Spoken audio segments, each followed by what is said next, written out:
नूह की वंशावली यह है।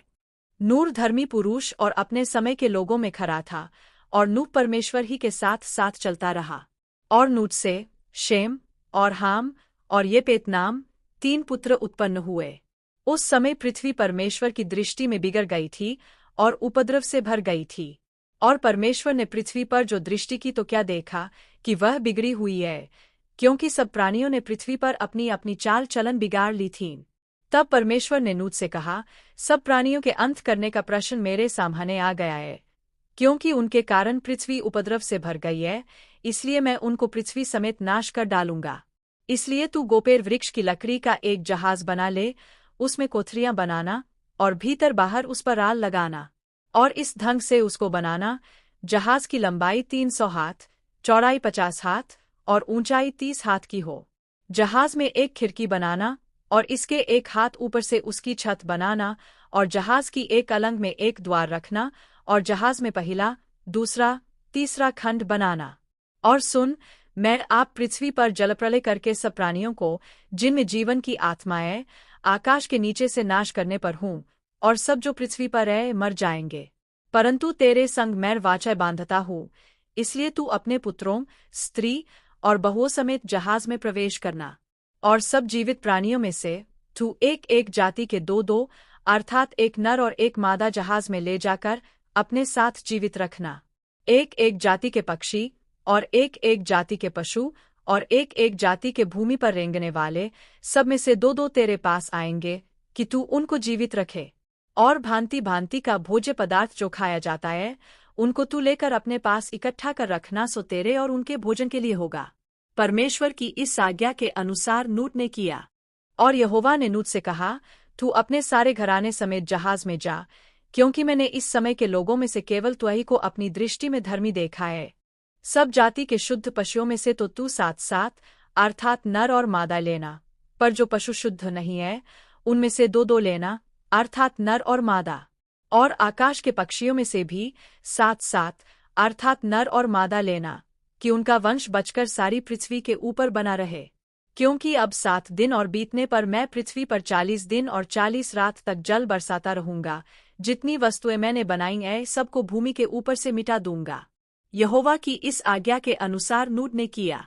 नूह की अवस्था 100 वर्ष की थी जब जलप्रलय पृथ्वी पर आया। नूह अपने पुत्रों, पत्नी और बहुओं समेत जलप्रलय से बचने के लिए जहाज में गया। और शुद्ध और अशुद्ध दोनों प्रकार के पशुओं में से, पक्षियों और भूमि पर रेंगने वालों में से भी 2-2 अर्थात नर और मादा जहाज में नूह के पास गए, जिस प्रकार परमेश्वर ने नूह को आज्ञा दी थी। 7 दिन के उपरांत प्रलय का जल पृथ्वी पर आने लगा। जब नूह की अवस्था के 6वें वर्ष के दूसरे महीने का 17वां दिन आया, उसी दिन बड़े गहरे समुद्र के सब सोते फूट निकले और आकाश के झरोखे खुल गए। और वर्षा 40 दिन और 40 रात निरंतर पृथ्वी पर होती रही। ठीक उसी दिन नूह अपने पुत्र शेम, हाम और येपेत और अपनी पत्नी और 3 बहुओं समेत, और उनके संग एक एक जाति के सब बनेले पशु और एक एक जाति के सब घरेलू पशु और एक एक जाति के सब पृथ्वी पर रेंगने वाले और एक एक जाति के सब उड़ने वाले पक्षी जहाज में गए। जितने प्राणियों में जीवन की आत्मा थी, उनकी सब जातियों में से 2-2 नूह के पास जहाज में गए। और जो गए, वह परमेश्वर की आज्ञा के अनुसार सब जाति के प्राणियों में से नर और मादा गए। तब यहोवा ने उसका द्वार बंद कर दिया, और पृथ्वी पर 40 दिन तक प्रलय होता रहा, और पानी बहुत बढ़ता ही गया, जिससे जहाज ऊपर को उठने लगा, और वह पृथ्वी पर से ऊंचाई उठ गया। और जल बढ़ते बढ़ते पृथ्वी पर बहुत ही बढ़ गया, और जहाज जल के ऊपर ऊपर तैरता रहा। और जल पृथ्वी पर अत्यंत बढ़ गया, यहाँ तक कि सारी धरती पर जितने बड़े बड़े पहाड़ थे, सब डूब गए। जल तो 15 हाथ ऊपर बढ़ गया, और पहाड़ भी डूब गई। और क्या पक्षी, क्या घरेलू पशु, क्या बनले पशु, और पृथ्वी पर सब चलने वाले प्राणी, और जितने जंतु पृथ्वी में बहुतायत से भर गए थे, वे सब और सब मनुष्य मर गए। जो स्थल पर थे, उनमें से जितनों के नथनों में जीवन का श्वास था, सब मर मिटे। और क्या मनुष्य, क्या पशु, क्या रेंगने वाले जंतु, क्या आकाश के पक्षी, जो भूमि पर थे, सो सब पृथ्वी पर से मिट गए। केवल नूह और जितने उसके संग जहाज में थे, वे ही बच गए। और जल पृथ्वी पर 150 दिन तक प्रबल रहा। और परमेश्वर ने नूह की और जितने बनेले पशु और घरेलू पशु उसके संग जहाज में थे, उन सबों की सुधि ली, और परमेश्वर ने पृथ्वी पर पवन बहाई, और जल घटने लगा, और गहरे समुद्र के सोते और आकाश के झरोखे बंद हो गए, और उससे जो वर्षा होती थी सो भी थम गई। और 150 दिन के पश्चात जल पृथ्वी पर से लगातार घटने लगा। 7वें महीने के 17वें दिन को जहाज अरारात नाम पहाड़ पर टिक गया, और जल 10वें महीने तक घटता चला गया, और 10वें महीने के पहले दिन को पहाड़ों की चोटियां दिखलाई दी। फिर ऐसा हुआ कि 40 दिन के पश्चात नूह ने अपने बनाए हुए जहाज की खिड़की को खोलकर एक कौआ उड़ा दिया।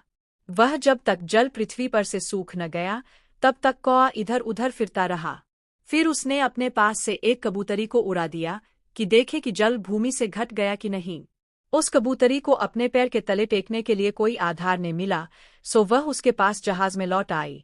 क्योंकि सारी पृथ्वी के ऊपर जल ही जल छाया था, तब उसने हाथ बयाकर उसे अपने पास जहाज में ले लिया। तब और 7 दिन तक ठहर कर उसने उसी कबूतरी को जहाज में से फिर उड़ा दिया। और कबूतरी साने के समय उसके पास आ गई, तो क्या देखा कि उसकी चोंच में जलपाई का एक नया पत्ता है। इससे नूह ने जान लिया कि जल पृथ्वी पर घट गया है। फिर उसने 7 दिन और ठहरकर उसी कबूतरी को उड़ा दिया, और वह उसके पास फिर कभी लौटकर न आई। फिर ऐसा हुआ कि 601 वर्ष के पहले महीने के पहले दिन जल पृथ्वी पर से सूख गया। तब नूह ने जहाज की छत खोलकर क्या देखा कि धरती सूख गई है, और दूसरे महीने के 27वें दिन को पृथ्वी पूरी रीति से सूख गई।